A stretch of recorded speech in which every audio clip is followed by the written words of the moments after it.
Hello friends, welcome to Info TV Kannada. ಇಂದು ನಾವು ಒಂದು ಸರಳ ಪ್ರೇಮ ಕಥೆ ಈ ಚಿತ್ರದ ಬಗ್ಗೆ ತಿಳ್ಕೊಳ್ಳೋಣ ಬನ್ನಿ. ಈ ಚಿತ್ರವನ್ನು ಸಿಂಪಲ್ ಸುನಿ ಅವರು ನಿರ್ದೇಶನ ಮಾಡಿದ್ದಾರೆ.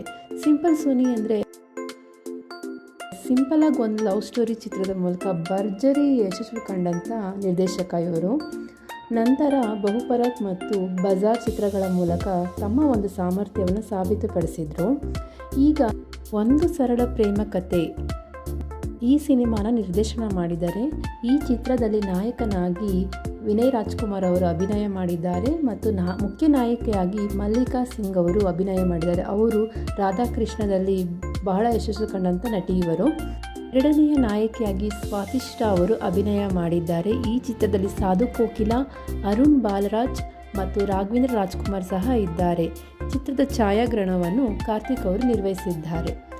ವೀರ್ ಸಮತ್ ಅವರು ಸಂಗೀತವನ್ನು ಸಂಯೋಜನೆ ಮಾಡಿದ್ದಾರೆ. ಈ ಚಿತ್ರದಲ್ಲಿ ಸುಮಾರು 11 ಹಾಡುಗಳು ಇವೆ. ಈ ಚಿತ್ರದಲ್ಲಿ ವಿನಯ್ ರಾಜ್ಕುಮಾರ್ ಅವರು ಅತಿಶಯ್ ಎನ್ನುವ ಪಾತ್ರದಲ್ಲಿ ಮಿಂಚಿದ್ದಾರೆ. ಈ ಅತಿಶಯ್ಗೆ 2 ಕನಸಿರುತ್ತೆ. ಏನು ಅಂದರೆ ಒಂದು ದೊಡ್ಡ ಮ್ಯೂಸಿಕ್ ಡೈರೆಕ್ಟರ್ ಆಗಬೇಕು ಅಂತ, ಮತ್ತು ಇನ್ನೊಂದು ಏನಂದರೆ ತನ್ನ ಹೃದಯಕ್ಕೆ ಒಪ್ಪುವ ಹುಡುಗಿಯನ್ನು ಮದುವೆ ಆಗಬೇಕು ಅನ್ನೋದು. ಈ 2 ಆಸೆನೂ ಅವನಿಗೆ ಸಾಧಿಸ್ತಾನೆ, ಯಶಸ್ಸು ಸಿಗುತ್ತಾ ಎಂಬುದೇ ಈ ಕಥೆಯಾಗಿದೆ. ಮಧ್ಯಮ ವರ್ಗದ ಕುಟುಂಬದ ಸಾಮಾನ್ಯ ಹುಡುಗನ ಪಾತ್ರದಲ್ಲಿ ನೋಡುಗರಿಗೆ ತುಂಬ ಇಷ್ಟವಾಗುವಂತೆ ನಟಿಸಿದ್ದಾರೆ ವಿನಯ್ ಅವರು.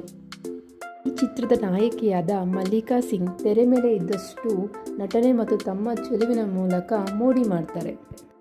ಇನ್ನು ಈ ಚಿತ್ರದಲ್ಲಿ ಹೀರೋ ತಂದೆ ಪಾತ್ರ ಮಾಡಿರುವ ರಾಜೇಶ್ ನಟರಂಗ ಬಹಳ ಅಚ್ಚುಕಟ್ಟಾಗಿ ತಮ್ಮ ಅಭಿನಯ ಮಾಡಿದ್ದಾರೆ. ಈ ಚಿತ್ರದಲ್ಲಿ ಸಾಧು ಕೋಕಿಲ ಅವರು ಸಾಧು ಕೋಕಿಲಾಗೆ ಕಾಣಿಸ್ಕೊಂಡಿದ್ದಾರೆ. ಮತ್ತು ಗೆಸ್ಟ್ ಅಪಿಯರೆನ್ಸ್ ಆಗಿ ಬಿಗ್ ಬಾಸ್ ವಿನ್ನರ್ ಆದ ಕಾರ್ತಿಕ್ ಅವರು ಮತ್ತು ಶ್ವೇತಾ ಶ್ರೀವಾಸ್ತವ್ ಕತೆಗೆ ತಿರುವು ನೀಡುವಲ್ಲಿ ಬಹಳ ಯಶಸ್ವಿಯಾಗಿದ್ದಾರೆ. ಸಂಗೀತದ ಜೊತೆಗೆ ಸಾಗುವ ತ್ರಿಕೋನ ಪ್ರೇಮಕತೆ ಇದ್ದಾಗಿದ್ದು ಈ ಚಿತ್ರದಲ್ಲಿ ಎಲ್ಲ ಹಾಡುಗಳು ಬಹಳ ಇಷ್ಟವಾಗುತ್ತವೆ. ನಿರ್ದೇಶಕ ಸುನಿ ಎಂದಿನಂತೆ ಕಚಗುಳಿ ಇಡುವಂಥ ಸಂಭಾಷಣೆಯೊಂದಿಗೆ ತೆಳು ಹಾಸ್ಯ ಇರುವ ದೃಶ್ಯಗಳನ್ನು ಪೋಣಿಸಿ ತ್ರಿಕೋನ ಪ್ರೇಮಕತೆಯನ್ನು ಮಾಡಿದ್ದಾರೆ.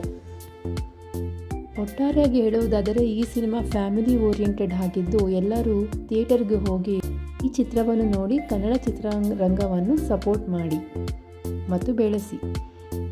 ಇದೇ ರೀತಿಯ ಹೆಚ್ಚಿನ ಮಾಹಿತಿಗಾಗಿ ನಮ್ಮ ಚಾನಲ್ನ ಸಬ್ಸ್ಕ್ರೈಬ್ ಮಾಡಿ, ಪ್ಲೀಸ್ ಸಪೋರ್ಟ್ ಮಾಡಿ. Thank you for watching.